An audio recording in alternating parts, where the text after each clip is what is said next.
classes with Mirza sir.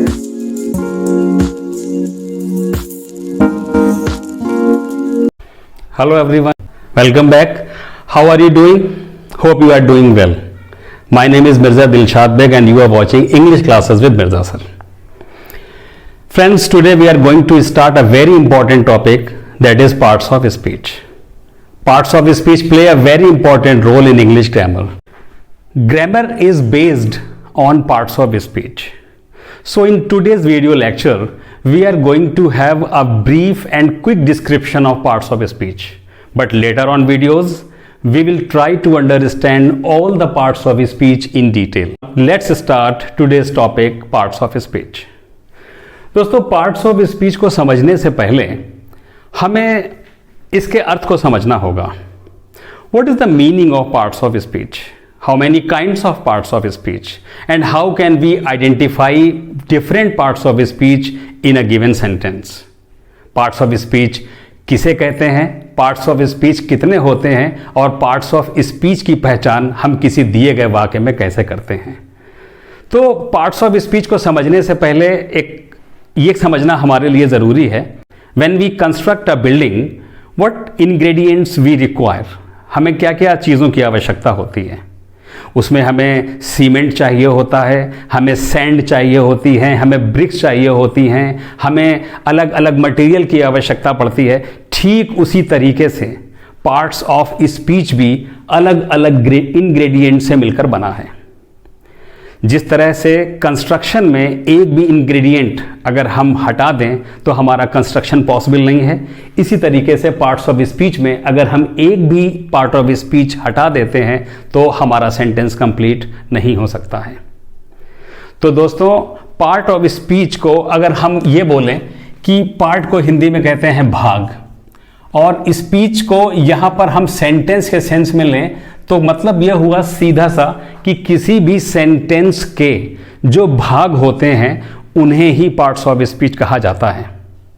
इसको और अच्छे से समझ सकते हैं कि what role a word plays in a sentence is called a part of speech.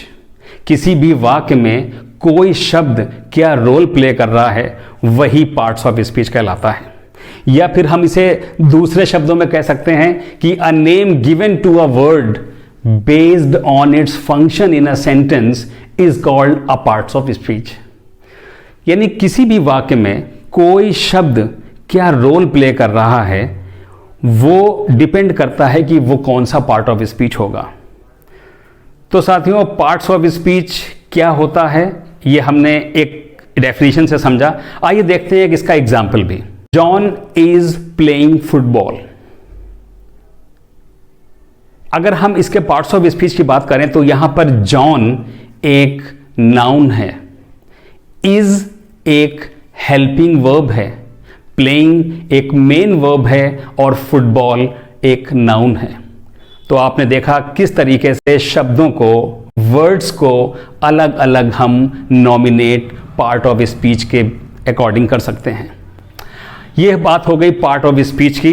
अब आइए देखते हैं कि पार्ट ऑफ स्पीच कितने होते हैं. How many parts of speech are there? It's very simple, everybody knows it that there are 8 parts of speech. Parts of speech की संख्या 8 होती है. तो आइए देखते हैं कि वो 8 पार्ट्स ऑफ स्पीच कौन से हैं. Number 1 is noun, pronoun, verb, adjective, adverb, preposition, conjunction and interjection. We have to study these 8 parts of speech in one go here in the very brief, but their detailed description we will discuss in our later videos. What is a noun? Noun क्या होता है? It is a very common definition of noun. Everybody knows it that a noun is the name of a person, place or thing. चलिए इसको थोड़ा और आसान अगर हम वर्ड्स में समझें तो हम कह सकते हैं कि a noun is a naming word. Noun एक नेमिंग वर्ड होता है कि ब्रह्मांड या इस दुनिया में जितनी भी वस्तुएं हैं उनका चाहे जो भी नाम हो, उन सभी के नाम को नाउन कहा जाता है. अब ब्रह्मांड में जो कुछ भी है वो या तो किसी पर्सन का नाम है, नेम ऑफ अ पर्सन, या फिर ब्रह्मांड में एग्जिस्ट करने वाली चीज, प्लेसेस का नाम है, नेम ऑफ प्लेस, या फिर कोई ना कोई वो वस्तु है, that is name of thing. अब सोचने वाली बात यह है कि यहां पर ये जो वर्ड थिंग आया है, इस थिंग को हम डिफाइन कैसे कर सकते हैं, किसको हम थिंग मान सकते हैं? All those things are noun which can be perceived by our senses. उन सभी वस्तुओं को नाउन माना जाएगा जिनको हम अपनी इंद्रियों द्वारा देख सकते हैं, छू सकते हैं, स्मेल कर सकते हैं, टेस्ट कर सकते हैं, या फिर हियर, सुन सकते हैं। और उनको भी नाउन माना जाएगा जिनको हम अपनी इंद्रियों के द्वारा न देख सकते हैं, न छू सकते हैं, न सुन सकते हैं, न टेस्ट कर सकते हैं, और ना ही स्मेल कर सकते हैं। एग्जाम्पल के तौर पे देखी जाने वाली चीज़ें जैसे कि बोर्ड है, पेन है, पेंसिल है, मार्कर है, मोबाइल है, बेड है, वॉल है, रैक है, शेल्फ है, अलमीरा है, सूटकेस है, इन सब चीज़ों को हम अपनी इंद्रियों द्वारा देख सकते हैं। लेकिन वही बात अगर हम उन थिंग्स की करें which can not be perceived by our senses, तो इसमें ऐसे बहुत सारे वर्ड हैं जिनको हम अपनी इंद्रियों के द्वारा देख नहीं सकते, जिनको हम सेंस नहीं कर सकते हैं। ऐसे एग्जाम्पल्स में हम ले सकते हैं जैसे ब्रेवरी है, कॉवर्डिस है, ऑनेस्टी है, लाफ्टर है, थेफ्ट है, चाइल्डहुड है, यूथ है, एडोलसेंस है। All these things are the best examples of the things which can not be perceived by our senses. आइए इस वीडियो में और आगे हम देखते हैं कि इन थिंग को और इन्होंने सब कैटेगराइज किया है और इनको रखा है क्वालिटी, एक्शन, स्टेट। ये तीनों ही एब्स्ट्रैक्ट नाउन्स का एग्जाम्पल हैं जिनको हम आगे काइंड्स ऑफ नाउन में पढ़ेंगे। अब बात आती है कि how many kinds of noun are there, कितने प्रकार के नाउन होते हैं। नाउन की कैटेगरी को हम किसी एक काइंड में नहीं बांट सकते हैं। अगर हम ब्रॉड सेंस में बात करते हैं, there are 5 kinds of noun and they are proper noun, common noun, collective noun, abstract noun and material noun. Proper noun और कॉमन नाउन का एक बेस्ट एग्जाम्पल है कि Akbar was a great king. इसमें अकबर क्या है? किसी पर्सन का नाम है, नेम ऑफ अ पर्सन है।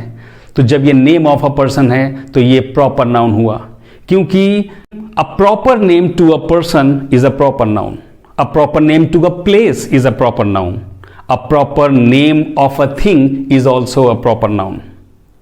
इसी सेंटेंस में देखिए, Akbar was a great king. King क्या है?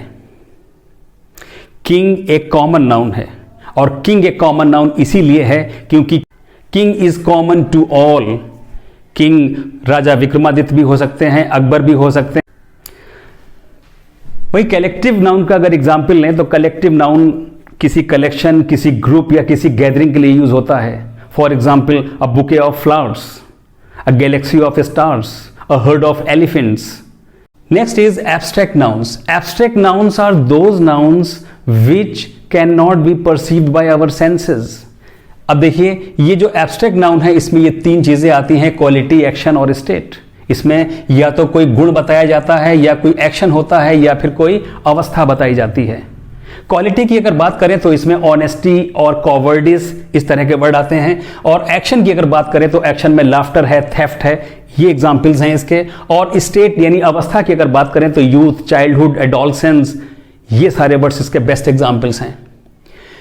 On the basis of counting, nouns are further divided into 2, that is countable and uncountable nouns. Countable nouns are those nouns which can be countable, जिनको गिना जा सकता है वो countable nouns कहलाते हैं। वहीं दूसरी तरफ अगर हम बात करें uncountable nouns are those nouns which cannot be counted, जिनको हम गिन नहीं सकते। काउंटेबल नाउन्स को गिना जाने के कारण इसको हम सिंगुलर से प्लूरल में चेंज कर सकते हैं, वहीं अनकाउंटेबल नाउन को गिना नहीं जा सकता। Now, if we talk about uncountable nouns, they cannot be counted at all. We cannot count these things, that is why they are called uncountable nouns. And the best examples of them are oil, water, milk, sand. Now, furtherly, we can divide noun into gender. On the basis of gender, noun can be divided into 4: masculine gender, feminine gender, common gender, and neuter gender. Masculine gender represents all males, feminine gender represents all females, neuter gender represents neither males nor females. Masculine genders के example हैं king, boy, husband. वहीं अगर हम इसके feminine genders के example देखें तो ये हो जाएगा wife, queen, girl, etcetera. Third is common gender. Common gender is common to all. Common gender means student, teacher, lawyer. These are common. They may be a male or a female. So they are called common genders. However, neuter genders, they are neither male nor female. It means they are non-living things like pens, copy, etc. Noun can be further divided into numbers. Numbers means they may be singular or they may be plural. So on the basis of numbers, they are two, singular and plural. Now, come to the next point, that is pronoun. What is a pronoun? As we have already read this definition from the very beginning of our English grammar studies, that is, a pronoun is a word which is used at the place of a noun. It is correct. But here we will see a short definition of pronoun. Simply we can say that it replaces a noun. Absolutely correct. Ramesh is a good boy. Ramesh is my friend. Ramesh studies in class 10th. In all the sentences, what we see that we are using Ramesh again and again. But does it sound good? I don't think so. So what should we do here? We should replace Ramesh in second and third sentence by a pronoun, a suitable pronoun, that is he. So we can say this sentence like this: Ramesh is a good boy. He is my friend. He studies in class 10th. So I, you, we, they, he, she, it, all these are called pronouns, and specifically they are called personal pronouns. Personal pronouns are three in number. If we talk about kinds of pronoun, so we see that the first one is personal pronoun. Personal pronoun are three in numbers. First person personal pronoun, second person personal pronoun, and third person personal pronoun. First person personal pronoun, I and we. I am a boy. We are your friends. Second person personal pronoun means you. First person is always a speaker. Second person is always a listener. The second person is you. You may be used as singular and plural both. जब हम किसी एक व्यक्ति की बात करते हैं तब you का यूज़ करते हैं. जब हम एक से ज़्यादा लोगों की बात करते हैं तब भी हम उसके लिए you का ही यूज़ करते हैं, और इसको सेकेंड पर्सन पर्सनल प्रोनाउन बोला जाता है. थर्ड पर्सन अगर पर्सनल प्रोनाउन की बात करें तो इसमें he, she, it, etc. इन सब का यूज़ होता है. Now come to the reflexive pronoun. Reflexive pronoun, all those pronouns which take self after them. Himself, herself, themselves, ourselves, yourself, itself, etc. Reflexive pronouns के अगर हम examples की बात करते हैं तो हो जाता है I do my work myself. He does his work himself. She does her work herself. They do their work themselves. Emphatic pronouns are also like reflexive pronouns, but the only difference between the two is of their usage. ये भी self words ही होते हैं, बस इनका use थोड़ा सा different होता है. ये सब्जेक्ट के फौरन बाद लगते हैं. तो इन्हीं सेंटेंसेस को अगर हम ऐसे यूज करेंगे, I myself do my work, he himself does his work, she herself does her work, तो यहां पर इसको इम्फेटिक प्रोनाउन बोला जाएगा. However its origin is reflexive pronoun. है ये रिफ्लेक्सिव प्रोनाउन ही. Next is demonstrative pronoun. Demonstrative pronoun. Demonstrative pronouns are the pronouns which point out something. ये किसी की तरफ इशारा करते हैं. This is a boy. This is a bat. That is a cat. ये this, that, these, those, here, there, they all words are called as demonstrative pronouns. Indefinite pronouns किसे कहते हैं? Indefinite pronouns are those pronouns which are indefinite, जिनसे हमें subject का सही सही पता नहीं चलता, इसीलिए इनको इनडेफिनिट प्रोनाउन कहा जाता है. एग्जाम्पल के तौर पे somebody is waiting for you, somebody is knocking at the door, nobody is calling me. तो nobody, somebody, everybody, all, ये सारे ही एग्जाम्पल इनडेफिनिट प्रोनाउन के हैं. डिस्ट्रीब्यूटिव प्रोनाउन वो प्रोनाउन होते हैं जिसमें हमें अलग अलग व्यक्तियों के बारे में जानकारी मिलती है. Each, every, everyone, everybody, either, neither, they are the best examples of distributive pronoun. Each is busy in his work. Everybody is doing his work. Next is reciprocal pronoun. Reciprocal pronoun की संख्या 2 होती है. Each other, one another. जब हम 2 लोगों की बात करते हैं तब each other का यूज किया जाता है. वही 2 से अधिक लोगों की बात करने पर हम one another का यूज करते हैं. Each other का अगर एग्जाम्पल लें तो we love each other. The married couple love each other. 2 लोगों की बात हो रही है. और वहीं अगर हम 2 से अधिक की बात करेंगे, all Indians love one another. सभी भारतीय एक दूसरे से प्यार करते हैं. तो यहां पर 2 से ज्यादा लोगों की बात हो रही है.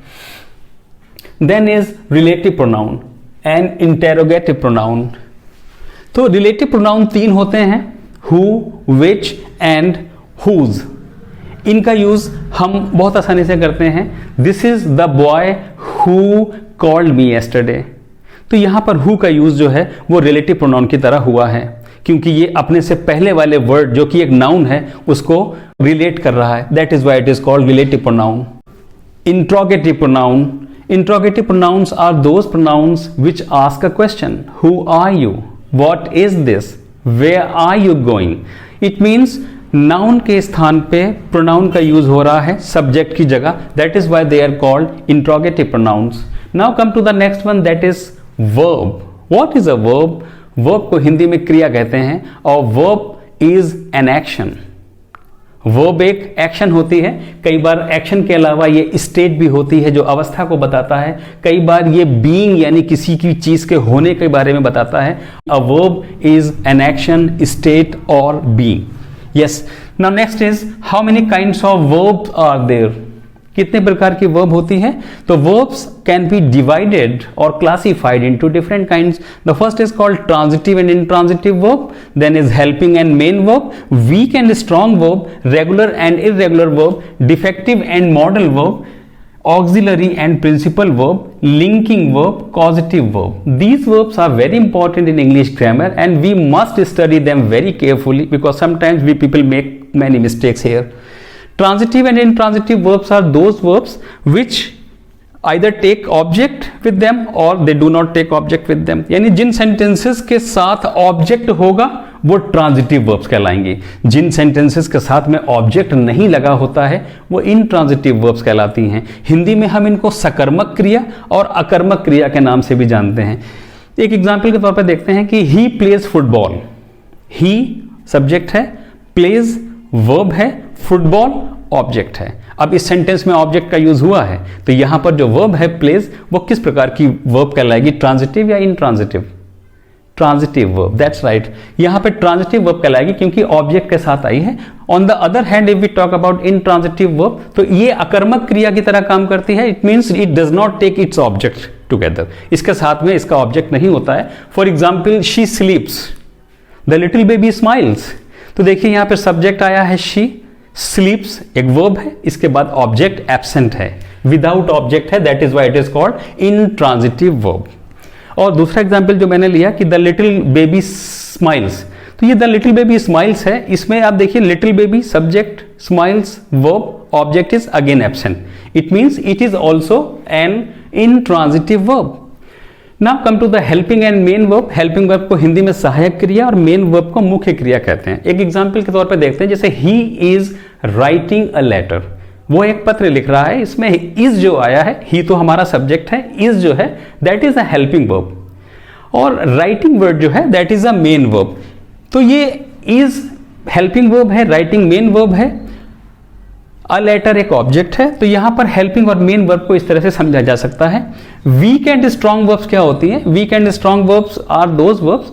वीक वर्ब्स जो हैं वो इजिली चेंज हो जाती हैं किसमें? दूसरी फॉर्म में. जैसा कि हम सभी को पता है कि वर्ब्स की डिफरेंट फॉर्म्स होती है. फर्स्ट फॉर्म को हम प्रेजेंट फॉर्म, सेकंड फॉर्म को हम पास्ट फॉर्म और थर्ड फॉर्म को हम पास्ट पार्टिसिपल फॉर्म के नाम से जानते हैं. तो प्रेजेंट फॉर्म वीक जो है, जब हमारा किसी भी वर्ब की बेस फॉर्म को हम जब चेंज करते हैं तो जो आसानी से चेंज हो जाती हैं, जो आसानी से चेंज हो जाती हैं उनको हम वीक वर्ब्स कहते हैं. और स्ट्रॉन्ग वर्ब्स हम उनको कहते हैं जो आसानी से चेंज नहीं होती हैं. एग्जाम्पल के तौर पर देखिए जैसे मैंने लिखा है वर्ड प्ले. प्ले प्ले का अगर हम पास्ट फॉर्म लिखें तो ये हो जाएगा प्लेट, और थर्ड फॉर्म अगर हम लिखें तो ये हो जाता है प्लेट। Play, played, plate. तो क्या ये वीक वर्ब है या स्ट्रॉन्ग वर्ब है? तो देखिए इस वर्ड में हमें साफ दिखाई दे रहा है कि प्ले आसानी से सेकंड फॉर्म में और थर्ड फॉर्म में चेंज हो गया। आसानी से चेंज होने की वजह से इसको वीक वर्ब कहा गया है, और इसका दूसरा नाम जो है वो रेगुलर वर्ब भी बोला जाता है। वीक वर्ब या regular verb, both are same. और जो वर्ब्स इजीली चेंज नहीं होती हैं, स्ट्रांग होती हैं बाय नेचर, उनको हम स्ट्रांग वर्ब कहते हैं। Let us see an example. Speak, spoke, spoken. अब देखिए these verbs does not change easily, they do not change their forms easily, so these are called either strong verbs or irregular verbs। इनको या तो strong verbs कहा जाता है या फिर irregular verbs कहा जाता है। वहीं देखिए आगे है defective या modal verbs। modal verbs हम सभी जानते हैं can, could, shall, should, will, would, may, might, ought to, need to, dare to, all these words are called modal verbs, और इसको defective verbs के नाम से भी जाना जाता है। defective verbs इसलिए कहते हैं क्योंकि ये एक ऐसी verb है जिसकी तीनों फॉर्म नहीं होती हैं, सिर्फ दो ही फॉर्म होती हैं, can, could, will, would, shall, should, may, might, दो ही फॉर्म है, इसीलिए इसको डिफेक्टिव वर्ब कहा गया है। आगे देखते हैं ऑक्सिलरी और principal verb. This is same as helping and main verb. Helping verb को ही ऑक्सिलरी वर्ब या मेन वर्ब को ही प्रिंसिपल वर्ब कहा जाता है। सहायक क्रिया और मुख्य क्रिया जो बताए थे। लिंकिंग वर्ब्स भी ऑक्सिलरी या फिर हेल्पिंग वर्ब्स को कहा जाता है क्योंकि ये मेन वर्ब को लिंक करती हैं, that is why they are called linking verbs. Causative verbs are those verbs which do not work themselves। ये वर्ब किसी दूसरे सब्जेक्ट से काम कराते हैं, ये सब्जेक्ट से खुद काम नहीं कराते हैं। ये पॉजिटिव वर्ब्स जो होते हैं ये सब किसी दूसरे से काम लेते हैं। जैसे let the horse run fast, let the horse run fast, घोड़े को तेज दौड़ने दो।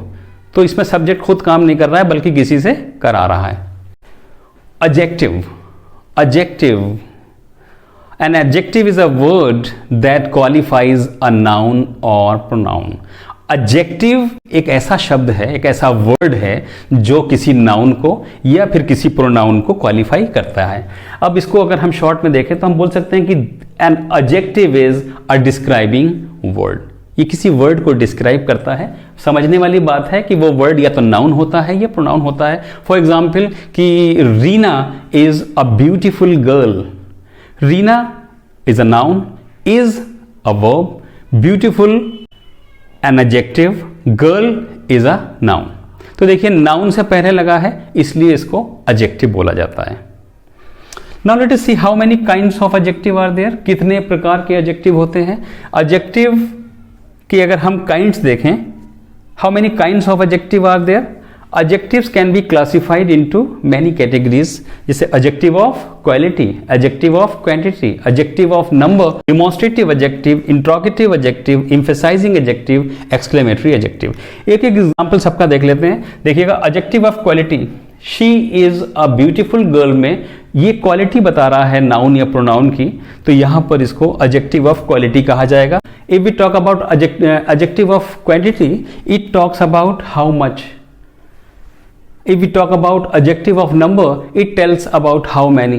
कुछ वर्ड्स कॉमन होते हैं जो adjective of quantity और adjective of number में कॉमनली लगते हैं। जैसे कि give me some sugar, some is used as adjective of quantity क्योंकि उसमें शुगर की क्वांटिटी बतानी है। However, on the other hand, if we talk about adjective of number, we can use the same word as adjective of number, like there are some boys in the class।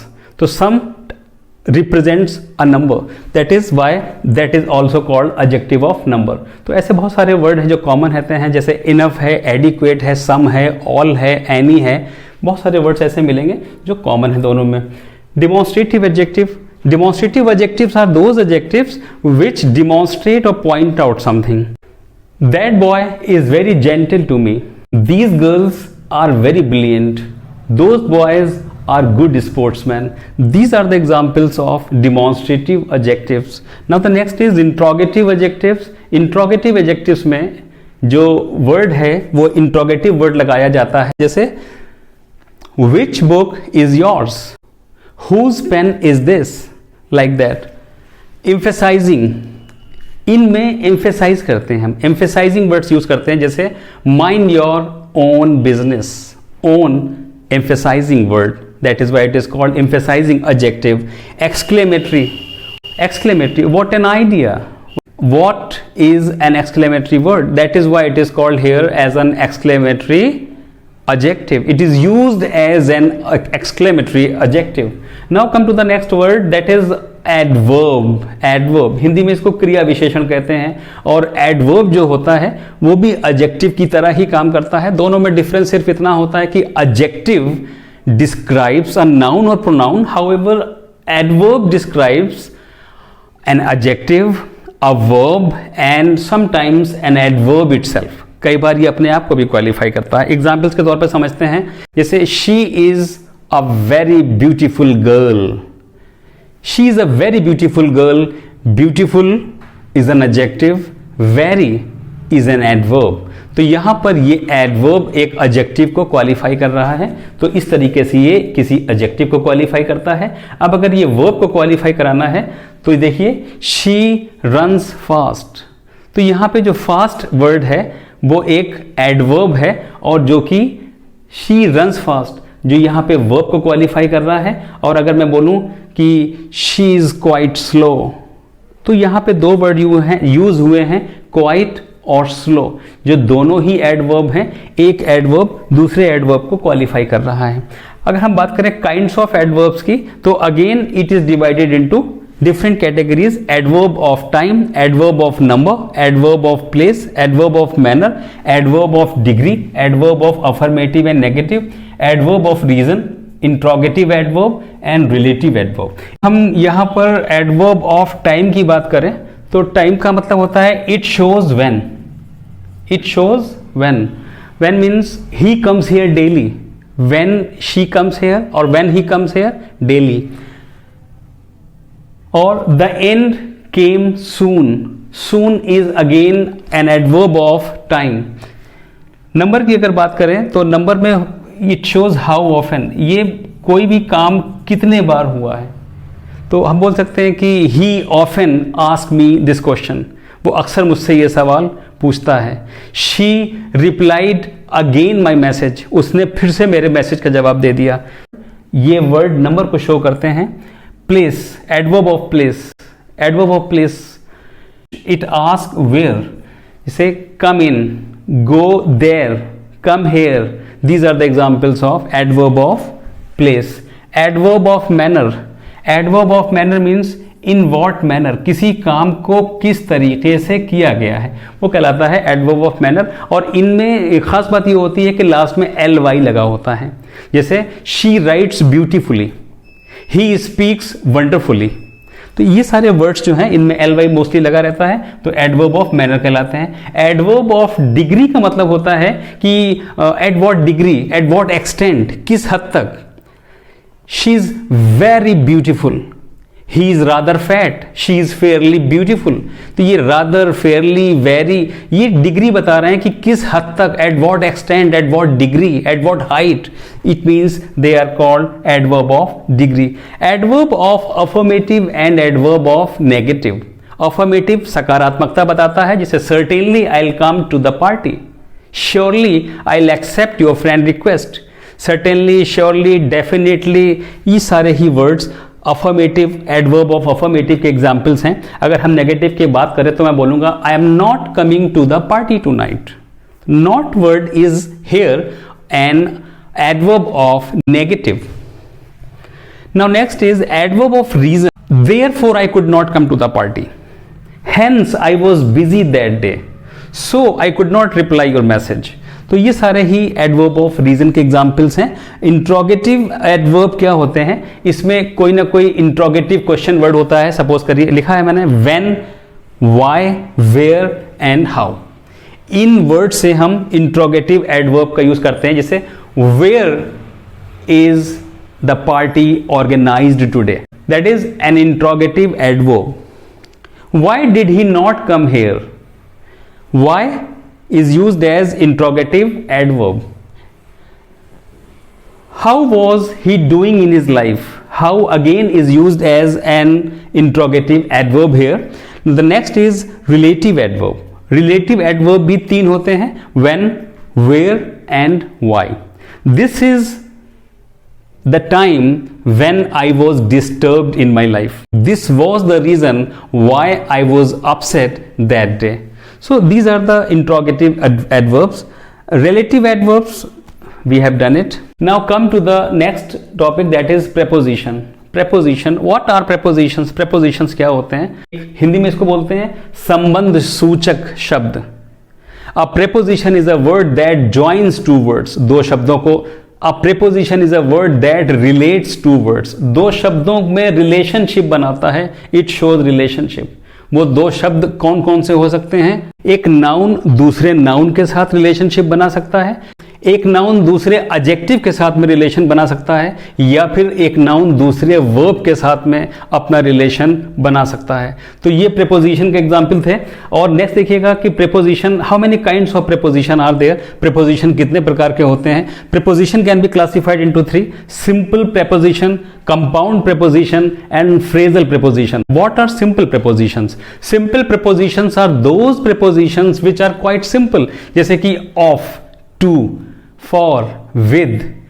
ये सारे ही जो हैं, ये सारे ही example simple preposition के हैं, simple words के हैं. Compound prepositions are those prepositions which have more than one syllable, जैसे बिकॉज, अराउंड, अबाउट.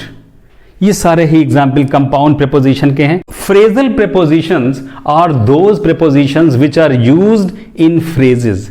ये फ्रेज में यूज किए जाते हैं, जैसे कि in lieu of, in addition to, due to. All these examples are of preposition. ये सारे ही phrasal preposition के example हैं. And now come to the next word, that is conjunction. Conjunction को हिंदी में संयोजन कहते हैं. संयोजन यानी कि ये join करने का काम करते हैं. Conjunction is a word that joins two words or two phrases or two clauses और टू सेंटेंसेस. जैसे Ram is a boy, Shyam is a boy. दोनों ही सेंटेंसेस को अगर हमें मिलाना होगा तो हम इसको ऐसे ही बोल सकते हैं कि Ram and Shyam are boys. Conjunction को अगर हम शॉर्ट में डेफिनेशन इसकी देखें तो सिंपली कह सकते हैं कि the joining words are conjunctions. Conjunctions are of two types broadly: coordinating conjunctions and subordinating conjunctions. Coordinating conjunctions वो होते हैं जिनमें दो क्लॉजेस को जोड़ने के लिए हमें इक्विवेलेंट रैंक के सेंटेंसेस को यूज करना पड़ता है. Suppose mister Sharma is a teacher and mister Saxena is an engineer. तो देखिए इसमें दोनों ही क्लॉजेस जो हैं बैलेंस्ड हैं, इक्विवेलेंट हैं, दोनों को एंड से जोड़ा गया है. तो इस प्रकार के एग्जाम्पल कोऑर्डिनेटिंग कंजंक्शंस के एग्जाम्पल्स कहलाते हैं. वहीं दूसरी तरफ सबऑर्डिनेटिंग कंजंक्शंस की बात करें तो इसको एंड से, बट से, इन वर्ड से नहीं जोड़ा जा सकता. इनके लिए कोई हम दूसरा वर्ड यूज करते हैं क्योंकि इसमें एक क्लॉज दूसरे पे डिपेंड होता है, उसके अधीन होता है. तो ऐसे एग्जाम्पल्स में जैसे कि हम बिकॉज लगा सकते हैं. He is happy because he got married recently. वो खुश है क्योंकि उसकी हाल ही में शादी हुई है. तो यहां पर बिकॉज लगा के जो मैंने यूज किया है, कोऑर्डिनेटिंग कंजंक्शन का यूज किया गया है. And the last but not the least, the eighth one of the list of parts of speech is interjection. Interjection is a word which express sudden feelings of the heart. इसमें हमारे हृदय के अचानक उठने वाले विचार आते हैं. जैसे कि इसको हम बोल सकते हैं शॉर्ट में express sudden emotions. Sudden emotions किस तरह से यूज करते हैं? जैसे wow, what a beauty, alas I am undone, hurrah we won the match, what a nice weather it is, how beautiful the scenery is. These are the examples of interjection. तो my dear friends, आज की इस video lecture में हम इतना ही पढ़ेंगे. अगले जो वीडियो लेक्चर्स आएंगे उसमें हम इन सभी पार्ट्स ऑफ स्पीच को वन बाय वन डिटेल में पढ़ेंगे. इनके काइंड्स को विद एग्जाम्पल्स हम लोग इसकी चर्चा करेंगे. और आखिर में मैं आपसे फिर एक बार इतना ही कहना चाहूँगा, अगर पसंद आए तो हमारी वीडियो को लाइक, शेयर और कमेंट करना ना भूलें. और हमारे चैनल को आज ही सब्सक्राइब कर दें ताकि आपको हमारे आने वाले अगले वीडियो की जानकारी आपको मिल जाए. और साथ में उस बेल बटन को दबाना ना भूलें जिससे आपको प्रॉपर नोटिफिकेशंस मिलते रहें। Thank you so much and have a nice day.